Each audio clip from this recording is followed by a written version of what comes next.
우리가 오늘 고린도전서의 두 번째 시간을 갖게 되었습니다.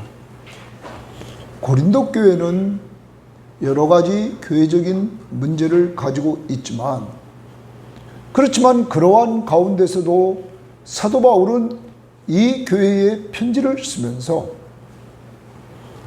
오늘 우리가 고린도전서의 중심 구절로 잡고 있는 이 15장 57절 58절 말씀을 보면 우리 주 예수 그리스도로 말미암아 우리에게 승리를 주신 하나님께 감사한다 말합니다.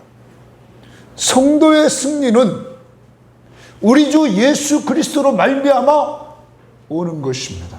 이 말을 다른 말로 고치면 우리 주 예수 그리스도를 통하여 우리에게 승리를 주신 하나님께 감사한다. 고린도 교회가 그렇게 많은 문제를 가지고 있지만 이 고린도 교회의 죄를 위해서, 한 사람 한 사람 죄를 위해서 주님이 십자가 위에서 죄값을 지불했고, 그리고 주님이 부활하셔서 이 고린도 교인들과 함께 사는 놀라운 축복을 받은 자들이라는 것입니다. 그러므로 고린도전서 15장에서 이 말씀을 주신 것입니다. 우리 주 예수 그리스도로 말미암아 우리에게 승리를 주신 하나님께 감사한다.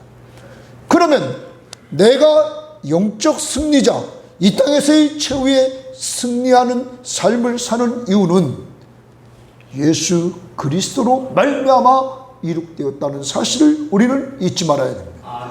이것이 은혜인 줄 믿습니다. 이것이 하나님의 사랑인 줄 믿습니다. 그러면 이러한 은혜를 받은 사람은 어떻게 살까? 바울은 이어서 말합니다. 그러므로 내 사랑하는 형제들아, 견실하며 흔들리지 말며 항상 주의 일에 더욱 힘쓰는 자들이 되라 이랬습니다. 정말 주님의 십자가의 은혜와 부활의 은총을 누리는 그 사람, 예수를 통하여 승리를 체험한 사람은 견실하라고 해요. 견실하라. 여러분, 이 말은 굳게 서라, 이런 말. 굳게 서라. 그 다음에 흔들리지 말아라. 그리고 항상 주의 일에 더욱 힘쓰는 자들이 되라. 왜냐하면 이는 너희 수고가 주 안에서 헛되지 않은 줄 알미니라. 여러분, 주의 일은 멀리 있지 않습니다. 주의 일은 아주 가까이에 있습니다. 가정생활이 주의 일인 줄 믿습니다. 직장생활이 주의 일인 줄 믿습니다. 오늘도 교회생활이 주의 일인 줄 믿습니다. 우리가 사회 속에 나아가 삽니다. 그게 주의 일입니다. 누구의 이름으로? 예수의 이름으로 행할 때 그게 주의 일이라는 것을 우리는 잊지 말아야 됩니다. 그러므로 여러분과 저는 늘 승리의 확신을 가지고 정말 또 한 주일을 살아갑니다. 견실하며 좀 흔들리지 말고 항상 주의 일에 더욱 힘쓰는 자들이 되라. 이제까지도 힘을 썼지만 앞으로도 더욱 힘쓰는 자들이 되라. 왜냐하면 이는 너희 수고가 주 안에서 뭐하지 않는다고? 헛되지 않다. 오늘도 작은 일이지만 늘 여러분이 어디 가든지 주의 일을 감당할 수 있기를 바라요. 이러한 가운데 말씀의 제목은 승리를 주시는 하나님께 감사. 승리를 주시는 하나님께 감사하는 교회는, 성도는 회개하고 하나님께 영광을 돌립니다 라는 내용이 5장 6장의 내용입니다. 승리를 주신 하나님께 감사하는 성도, 교회가 모인 이러한 공동체는 회개한다는 거예요. 죄를 회개할 줄 알고 그리고 하나님께 영광을 돌린다. 5장은 당시 고린도 교회가 가지고 있는 교회 안의 성적인 죄를 회개하도록 합니다. 바울은 고린도 교회의 문제를 알고 있었습니다. 이 문제는 심각한 문제였습니다. 왜냐하면 어떤 사람이 자기 아버지의 아내를 데리고 사는 것입니다. 여러분, 이것은 율법적으로 금지되어 있습니다. 더 나아가 당시에 고린도라는 지역의 이 문화 속에서도 이것은 용납할 수 없는 죄였습니다. 그런데 예수 믿는 사람이 공적으로 많은 사람들 앞에 그것이 드러났는데도 회개하지를 않습니다. 자기 아버지의 아내를 데리고 산단 말이에요. 성경학자들은 말합니다. 그는 자기 친어머니는 아니었다. 만약에 자기 친어머니였다면 자기 어머니를 데리고 살았다고 성경은 표현했을 것이다. 사도 바울은 이 소식을 듣고는 그 음행죄를 판단하고 출교시켜라, 교회에서 내쫓아라, 이렇게 말을 합니다. 왜냐하면 그가 자기 잘못을 깨닫게 하기 위해서 교회는 출교시켜서 그가 사탄에게 그 몸은 내어줄지라도 그 영혼은 회개하고 구원받을 수 있도록, 죄를 깨달을 수 있도록 출교시켜라. 자, 교회가 치리하는 목적은 그 사람을 회개시키려고 치리하는 것이지 그 사람을 미워서 죽이려고 치리하는 건 아니기 때문입니다. 여러분, 그러면서 바울은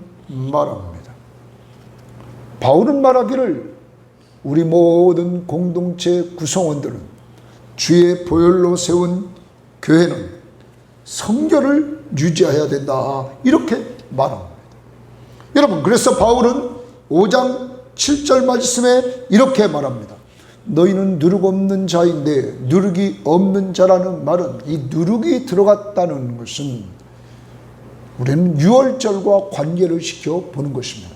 자, 유월절 지킬 때 하나님은 이스라엘 공동체 백성들에게 누룩이 없는 떡을 먹도록 했습니다. 여러분, 그래서 많은 성경학자들은 이 누룩은 죄다, 죄 없는 떡. 그래서 다시 7절을 보면 너희는 누룩 없는 자인데, 이렇게 말합니다. 죄 없는 자인데, 이렇게 표현됩니다. 이렇게 말합니다. 새 덩어리가 되기 위하여. 어떤 덩어리요? 새 덩어리라요. 새로운 덩어리다, 이것이 되기 위하여 묵은 누룩을 내어버리라. 그럼 묵은 누룩을 내어버리라는 건 무슨 말입니까? 죄악을 내어버리라. 그러면 직설적으로 표현하면 지금 아버지의 아내를 데리고 있는 사람을 뭐라는 거예요? 내려버리라는 거예요. 교회에서 출교를 시키라, 이렇게 말하는 것입니다. 그러면서 우리의 유월절 어린 양, 곧 그리스도께서 희생되셨느니라.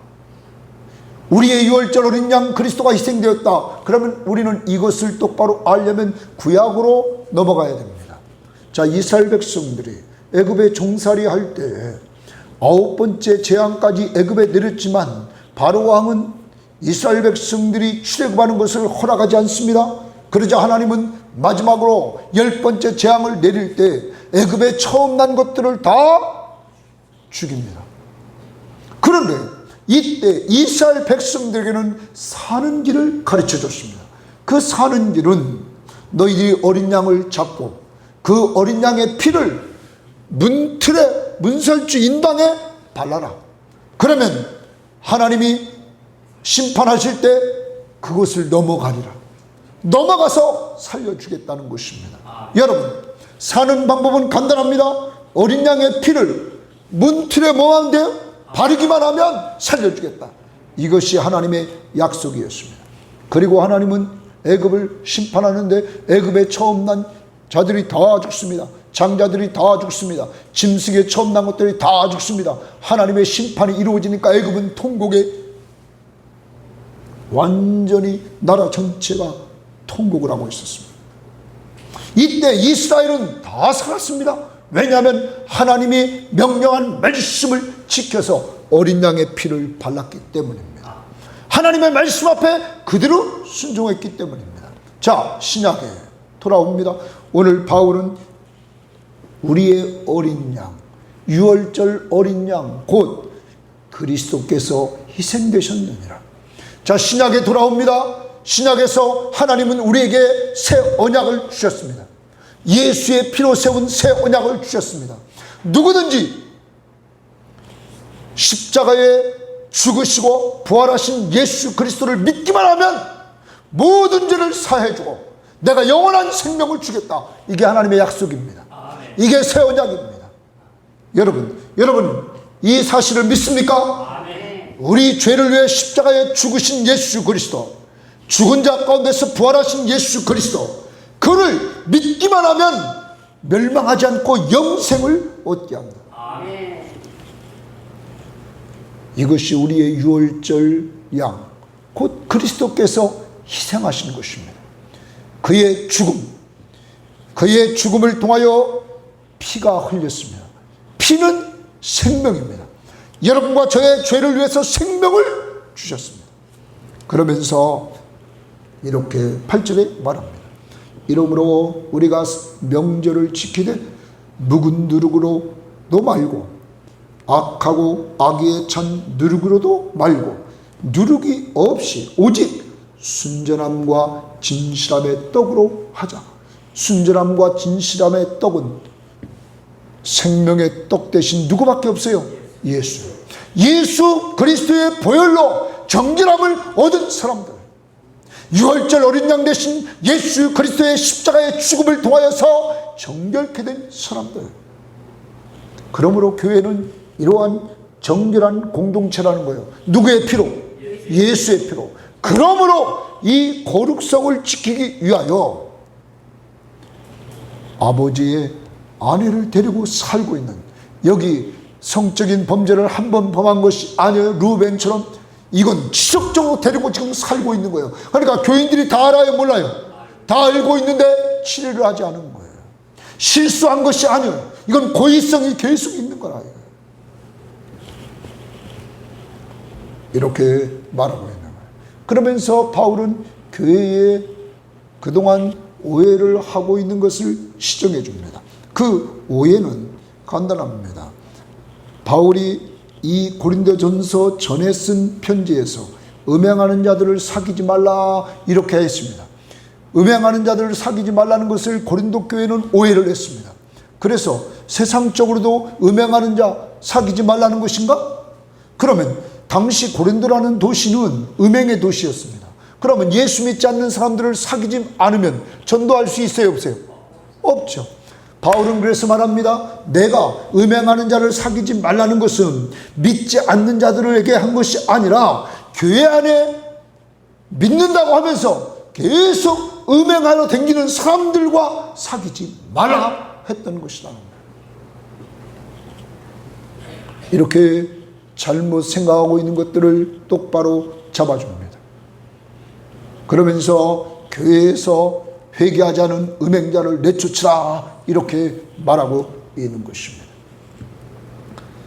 결과적으로 아버지의 아내를 취하고 살고 있는 그를 내쫓으라 하는 것입니다. 두 가지 목적입니다. 하나는 그를 회개시키기 위해서, 또 하나는 교회 공동체를 거룩하게 하기 위해서. 6장으로 넘어가서 6장에서는 성도끼리 고발하는 사건이 등장합니다. 아니, 성도끼리 문제가 있으면 교회 안에서 해결해야 되는데 세상 목적으로 가지고 갔습니다. 그걸 바울이 말합니다. 성도는 장차 예수님이 재림하실 때 세상을 예수님과 함께 심판할 자들이다. 세상을 심판할 자들이 어떻게 교회 안의 문제를 세상으로 가지고 가느냐? 이렇게 이야기를 하고 있는 것입니다. 너희 안에 그렇게 그 문제를 해결할 수 있는 지혜로운 자가 없느냐? 이렇게 말합니다. 그러면서 바울은 이렇게 얘기합니다. 그렇게 세상 법정으로 성도끼리 문제를 가지고 할 바에야 불의를 당해줘라, 속아줘라. 바울은 이렇게 말합니다. 교회 공동체 안에 있는 사람들이 좀 속아주고 불의를 당해줘라, 세상 법정으로 가는 것은 교회 공동체가 부끄러운 일이라고 바울은 말하고 있는 것입니다.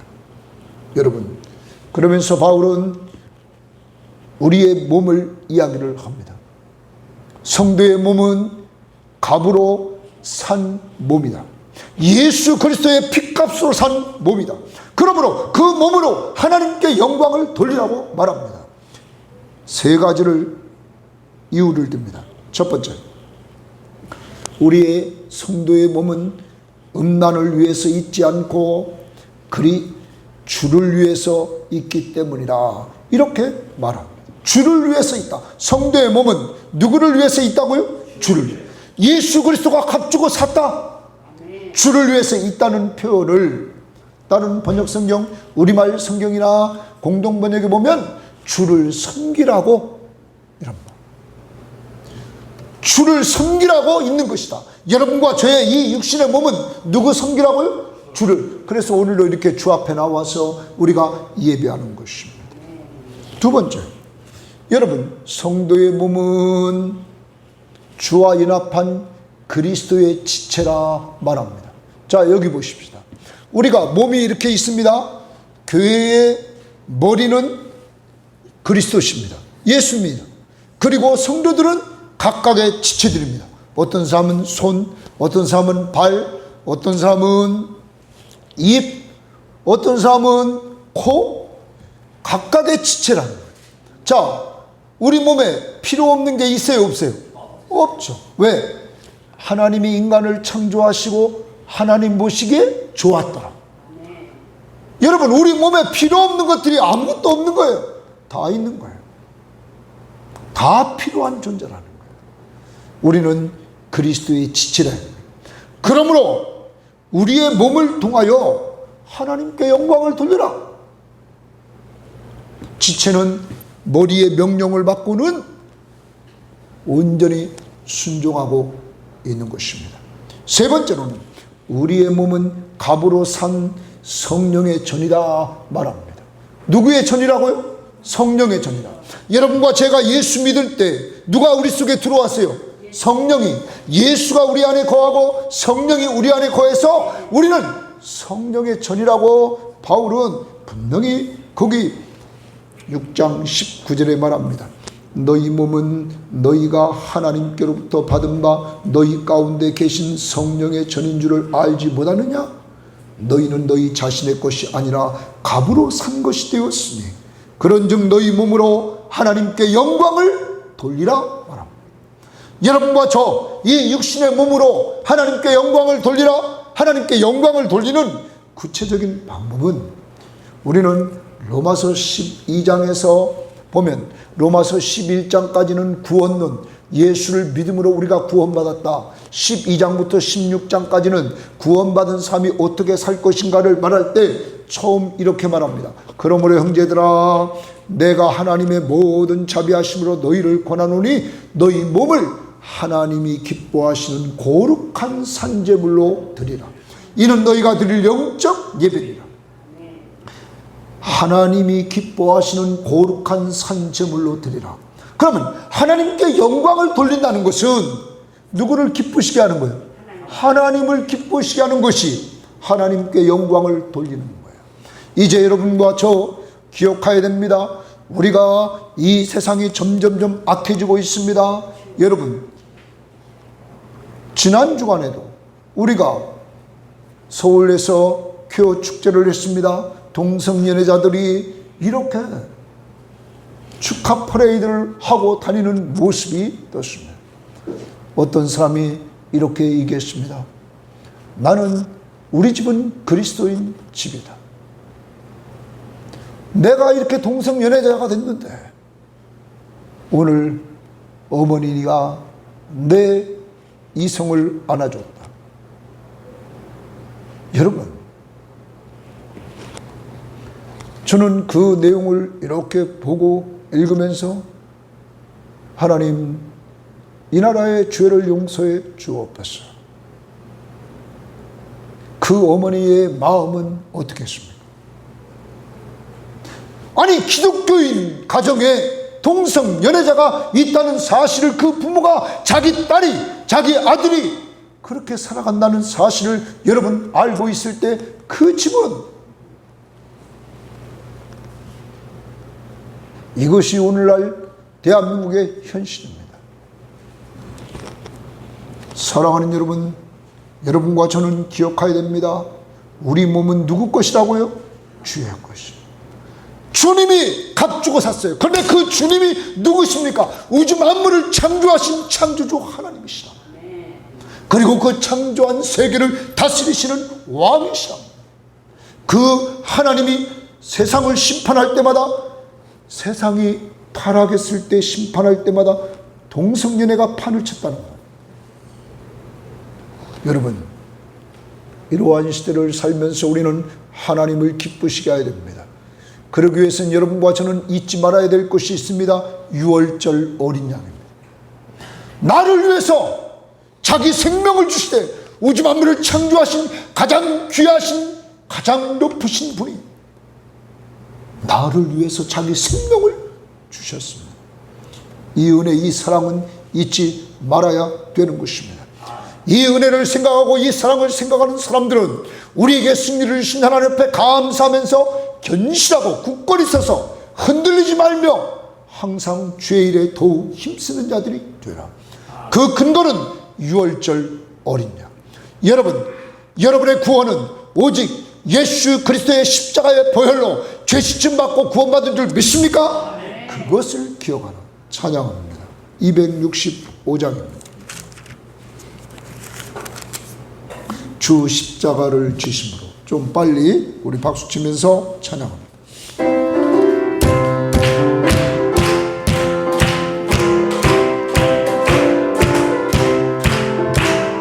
주 십자가 지심으로 죄인을 구속하셨으니 그 피를 보고 믿는 자는 주님의 진노 면하겠네.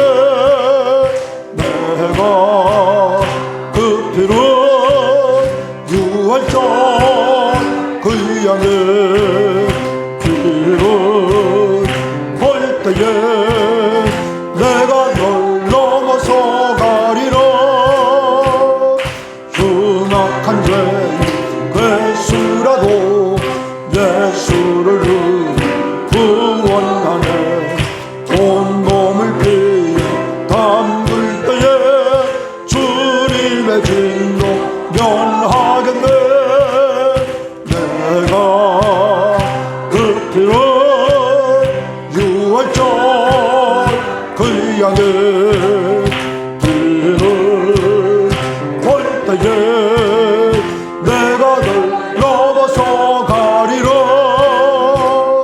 심판할 때에 모든 백성 행한 일대로 보응받네. 주님의 피로 죄 씻으면 주님의 진노 면하겠네. 내가 그 피를 유월절 그 양의 피를 볼 때에 내가 널 넘어서 가리라. 구주의 사랑 그 순간에 보혈의 능력을 기하세. 심판의 불을 내릴 때에 주님의 진노 면하겠네. 내가 그 피를 유월절 그 양의 피를 볼 때에 내가 널 넘어서 가리라. 여러분, 유월절은 패스오버라는 영어의 단어인데 그것은 넘어갔다는 겁니다. 넘어갔다. 애굽이 다 처음 난 것이 심판을 받을 때 이스라엘은 넘어갔다. 그러면 넘어간 이유는 아까 어린 양의 피를 문설주인방에 발랐단 말이에요. 그게 복음이었단 말이에요. 그게 기쁨의 소식이었다고. 신약을 살아가요. 신약을 살아가는 우리는 장차 세상을 불로 하나님이 심판합니다. 그때 사는 비결은 누구만 믿으면, 예수만 믿으면 내가 예수의 보혈로 너희 죄를 씻었기에 너희들을 구원해주고 너희들을 넘어가리라. 이겁니다. 그래서 4절에 구주의 사랑 크신 은혜 보혈의 능력 의지하세요. 다른 거 아니야. 내가 잘한 거 아니라 그 보혈의 능력 의지하세요. 심판의 불이 내릴 때에 주님의 진노 면하겠네. 내가 그 피를 6월절 그 향에 피를 볼 때에 내가 널 넘어가리라. 믿습니까? 예수 때문에. 두 번째로 우리가 7장을 보면 승리를 주신 하나님께 감사하는 성도와 교회는 회개하고 하나님과 함께 살아갑니다. 누구와 함께 살아간다고요? 하나님과 함께 살아간다 하는 것입니다. 고린도 교회는 아무튼 문제가 많은 교회입니다. 이 교회의 7장에서 또 부부지간에 이러한 성적 의무와 그리고 권리를 다하라고 말합니다. 왜냐하면 가정에서 부부지간에 만족을 누리지 못하면 고린도라는 도시는 바깥에 나가면 성적으로 타락하기 쉬운 도시였다는 거예요. 어떤 성경학자는 말합니다.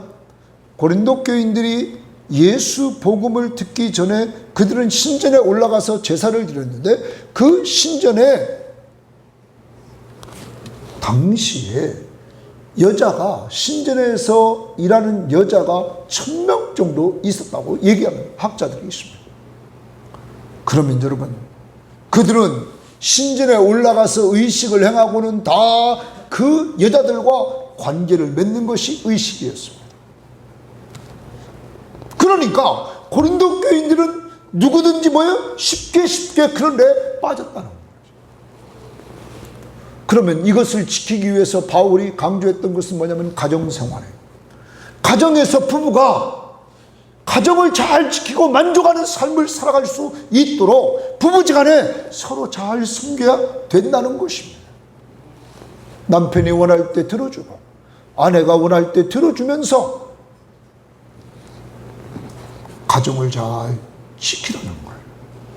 그 다음에 결혼과 이혼은 예수 중심으로 하라고 바울은 말합니다. 예수님을 위해서 독신이 결혼보다 유익하다 이렇게 말합니다. 자, 그런데 제가 늘 얘기합니다. 바울은 한 군데 치우치는 것이 아닙니다. 당시 고린도라는 도시는 환란의 때라고 그랬습니다. 기근이 심해서 먹을 것이 풍족하지 못한 이때에 결혼하는 사람은 가족을 책임져야 될 이러한 의무가 있었단 말이에요. 너무 먹을 것이 없는 힘든 때였습니다. 어떤 학자들은 또 얘기합니다. 고린도에서 왜 바울이 천막을 만드는 일을 했을까? 그만큼 기근의 때에 교인들에게 부담을 주지 않으려고 자기가 일을 해서 벌어서 먹는 걸 채웠다는 거예요. 이렇게도 어떤 학자는 말하고 있습니다. 하나님은 인간을 창조하시고 아담에게서 갈빗뼈를 취하여서 하와를 만드시고 이들 부부의 결혼식을 직접 주례하셔서 가정을 이루고 그리고 말했습니다. 남자가 부모를 떠나 아내와 합하여 둘이 합하여 한 몸을 이룰지니라. 그리고 말했습니다. 생육하고 번성하여 땅에 뭐하라고요? 충만하라. 자, 그 다음입니다. 부부가 신자인 경우에는 부부끼리 신자요 이혼하지 말라 이렇게 바울은 권면합니다. 자, 그런데 이혼의 조건이 있습니다. 항상 예수님도 말했습니다. 한쪽이 불륜에 빠졌으면 이혼의 조건이 된다. 그렇지만 그것도 용서할 수 있으면 뭐라는 거예요? 용서하라. 그 다음 봅니다. 불신 배우자가 있습니다. 불신 배우자가 있는데 그가 이혼하는 걸 원하지 않아요. 같이 사는 걸 좋아해요. 그러면 뭐예요? 같이 살아라. 근데 불신 배우자가 자꾸 신앙 문제를 걸고 자꾸 문제를 일으켜요. 신앙의 문제로 자꾸 힘들게 해요. 그리고 이혼을 원해요. 여러분, 이럴 때는 이혼하라. 바울은 이렇게 말을 합니다. 그러면서 바울은 이어나갑니다. 부르심받은 그대로 주와 함께 살아갑시다. 부르심받은 그대로 주와 함께 살라는 거예요. 그러면 어떤 사람은 노예였어요. 노예로 부르심받은 자들이 있느냐? 너는 그리스도 안에서는 자유인이다. 또 자유인으로 부르심받은 자 있냐? 너는 육신으로는 자유인이지만 너는 영적으로는 그리스도의 종이다. 너 이거 기억하며 살아야 된다. 또한 할례를 받은 자는 할례 받은 대로, 할례를 받지 않은 자는 할례 받지 않은 대로. 또한 처녀나 아내나 부르심받은 그대로 예수가 너를 부르신 그 상태에 있을 때 그대로 주와 함께 살아가라 말합니다. 그리고 결혼, 독신, 재혼을 할 때 주 안에서 하라 이렇게 말합니다. 어디 안에서요? 주 안에서 하라. 이 말은 믿는 사람끼리 하라 이렇게 말하는 것입니다. 사랑하는 여러분, 바울은 이러한 정말 힘든 때에 혼자 사는 것이 좋다고 계속 얘기합니다. 왜냐하면 지금은 바울 당시에 고린도라는 도시는 계속 흉년이 들어서 너무너무 힘든 환란의 때였습니다. 근데 제가 큐티 때도 강조했습니다. 평화의 때에는 정말 하나님이 인간을 창조하시고 결혼을 주례하시고 생육하고 번성하여 땅에 충만하라는 이 명령 앞에 뭐 해야 된다? 순종해야 된다 하는 것을 우리는 기억해야 될 것입니다. 특히 믿음의 사람들은 우리의 자녀들이 결혼해서 자녀들을 많이 낳을 수 있는 이러한 삶을 살도록 해야 된다는 거예요.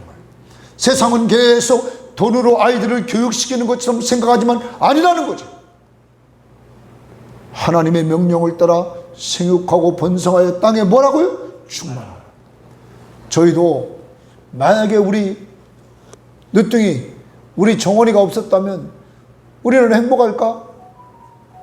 저희 집사람하고 얘기할 때마다 늘 그렇게 말합니다.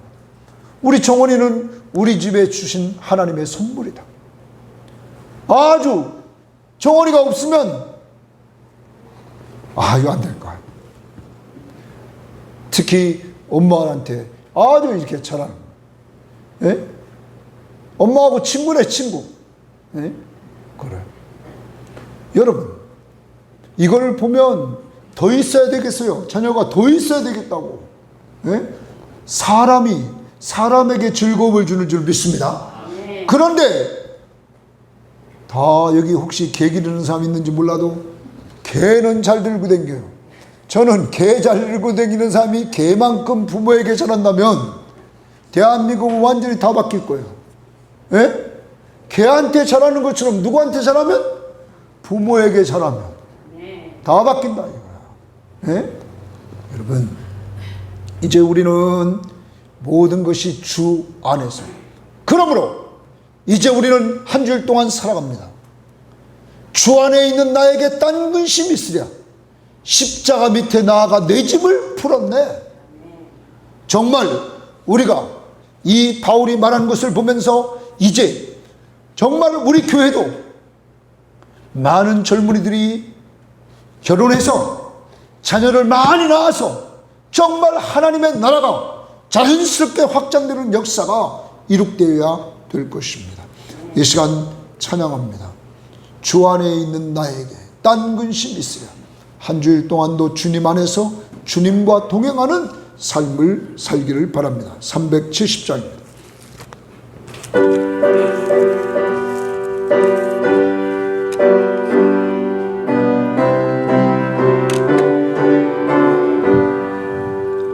주 안에 있는 나에게 딴 근심 있으랴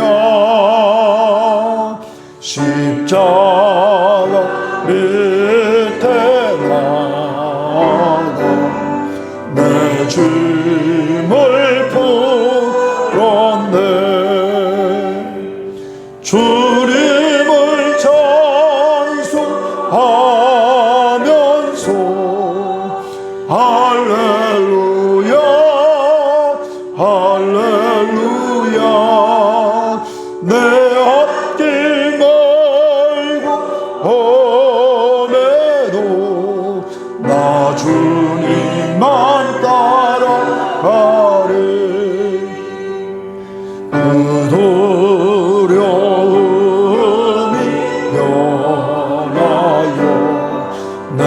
기도 되었고 전날에 한숨 변하여 내 노래 되었네. 주님을 찬송하면서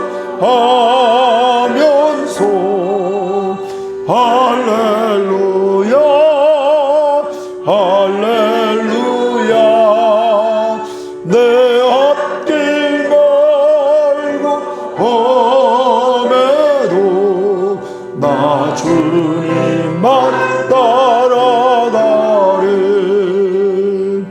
내 주님 자비하셔서 함께 계시고 내 분필 밤을 하시고 늘 채워주시네.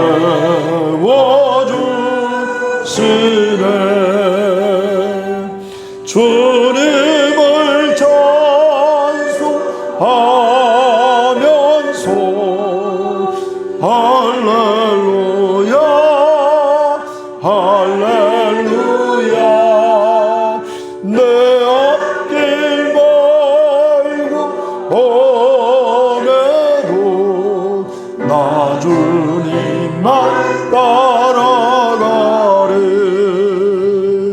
내 주와 맺은 언약은 영불변하시네.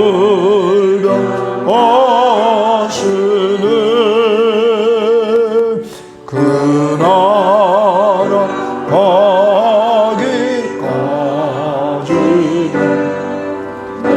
보시네.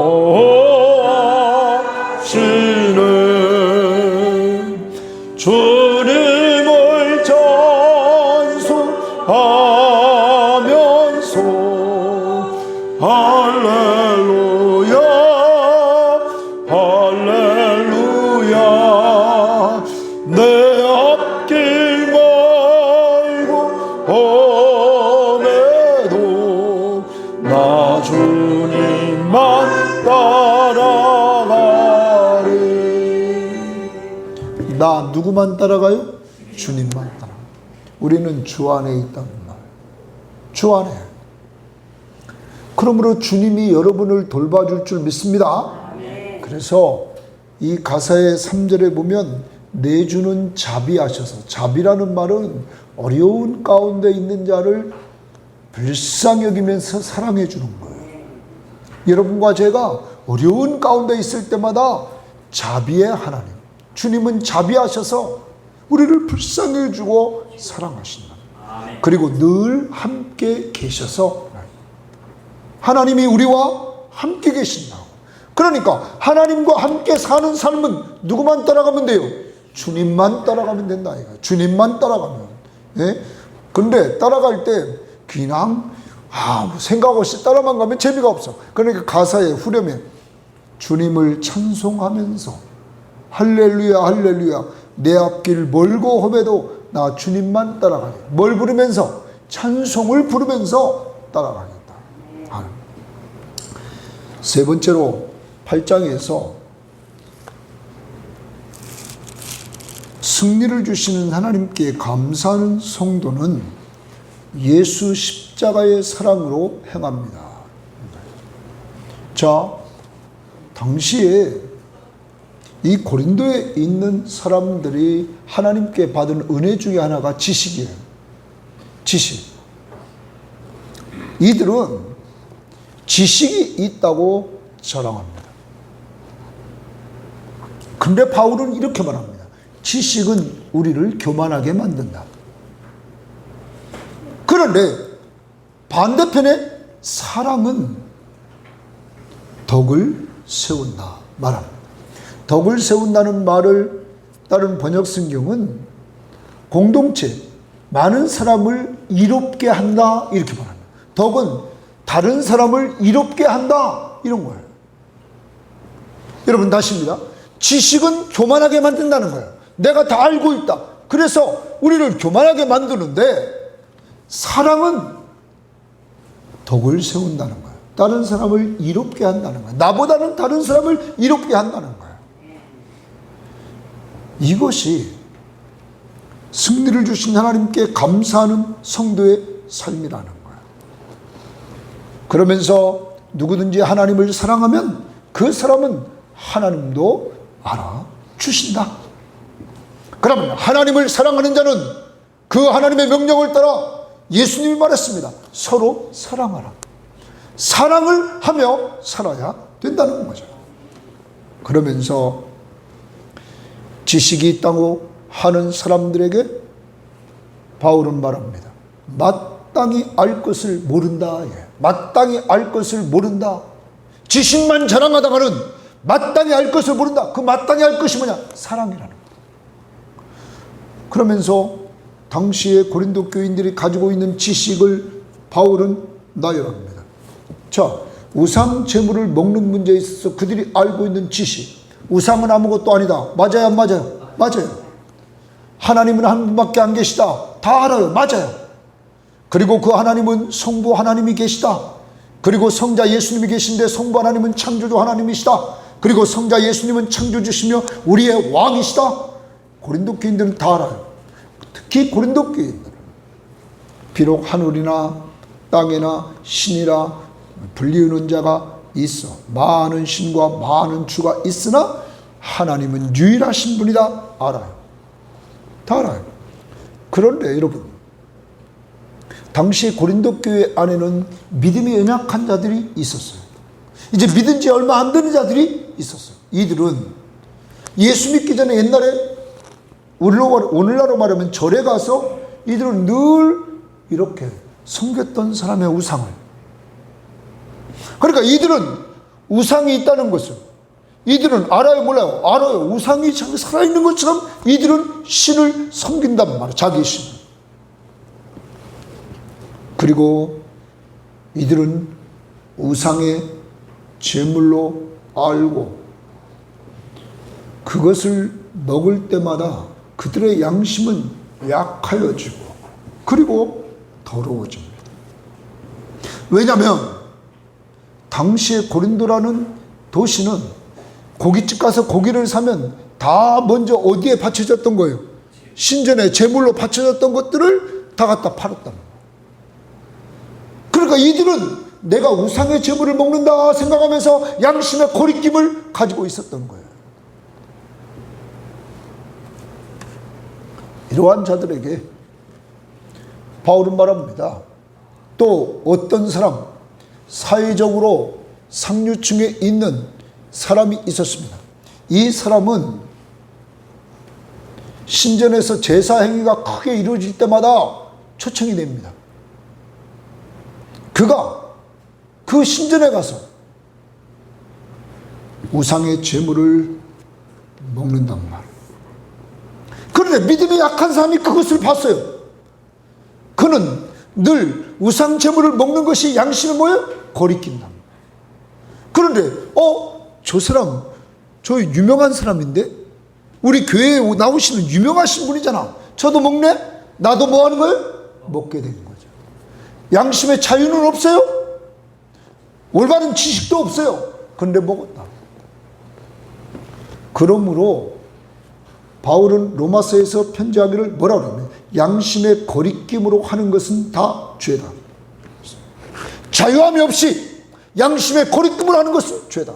분명히 우상 제물은 아무것도 아니야. 저도 어렸을 때 제가 옛날에는 이 지식이 한국교회 안에 정립이 안 됐어요.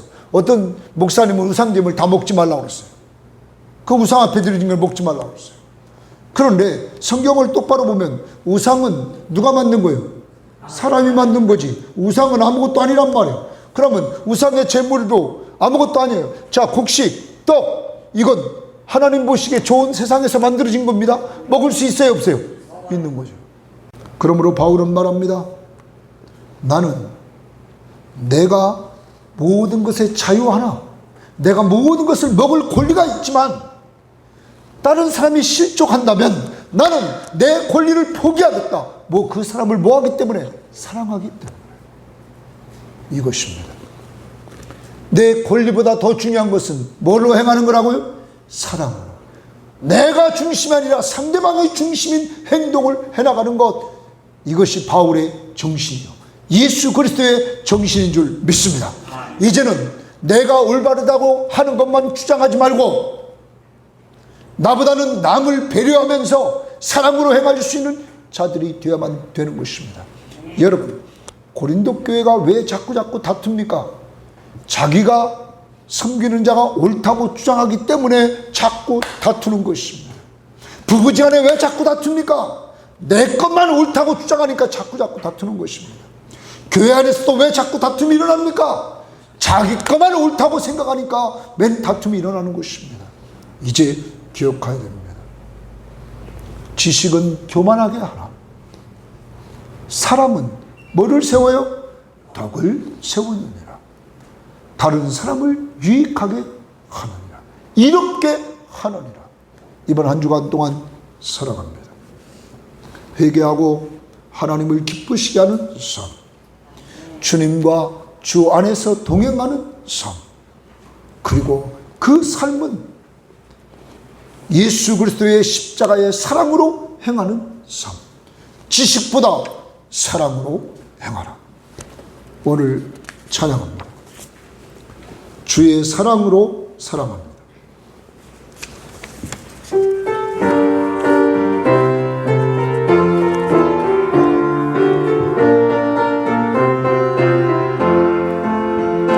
주의 사랑으로 사랑합니다.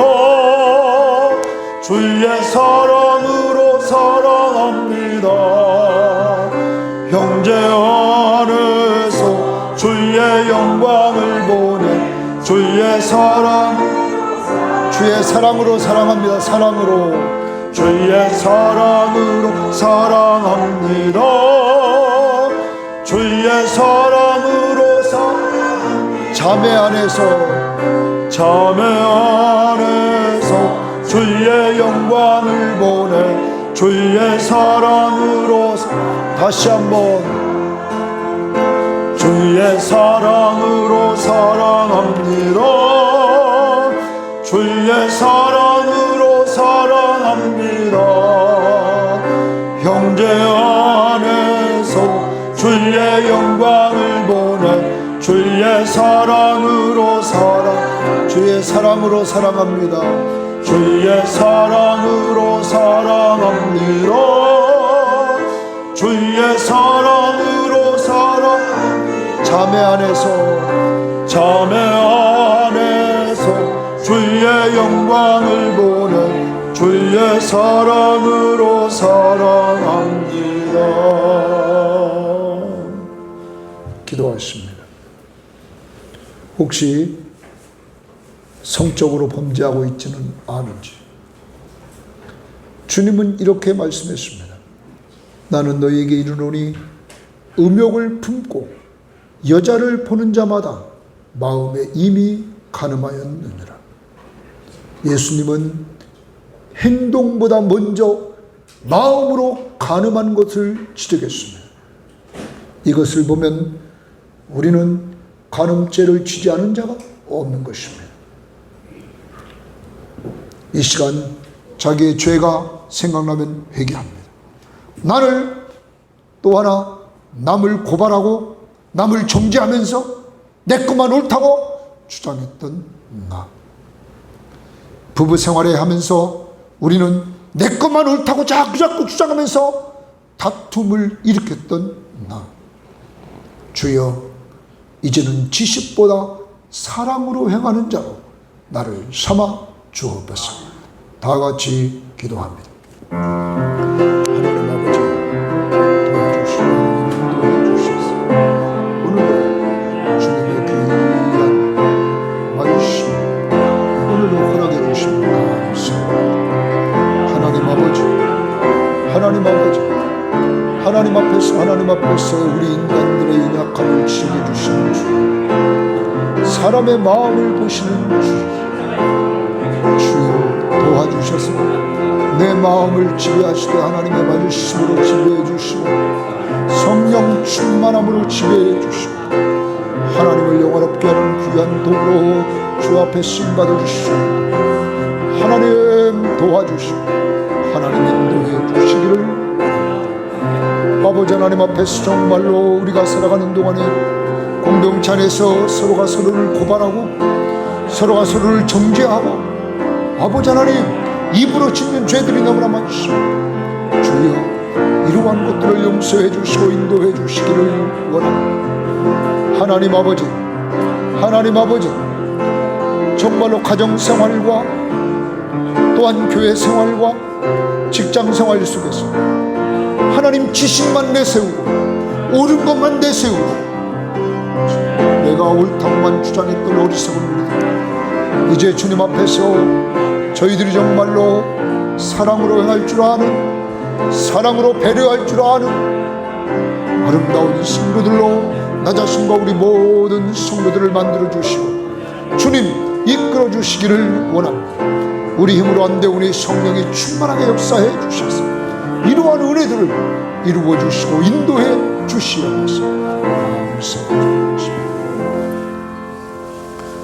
지금은 우리 주 예수 그리스도의 은혜와 하나님의 사랑하심과 성령의 교통하심이 하나님 마음으로 짓는 죄들을 용서해 주시기를 원합니다. 남을 고발하고 정죄하되 내 기준에 맞지 않는 사람들을 함부로 판단하고 쉽게 말하면서 내 편을 만들려고 하고 상대방을 정죄했던 죄들을 용서해 주시고 우리의 삶 속에서 내가 옳다고 옳은 지식만을 주장하면서 상대방을 공격했던 일이 가정, 직장, 교회에서 한두 가지 아님을 기억하면서 이제 주님의 십자가의 사랑으로 남들을 배려하며 살기를 원하면서 이 시간 출발하는 모든 신명들 머리머리 위에와 가족들과 직장과 사업 터전 위에 이 민족 위에 이제로부터 영원토록 함께 있을지어다. 아멘.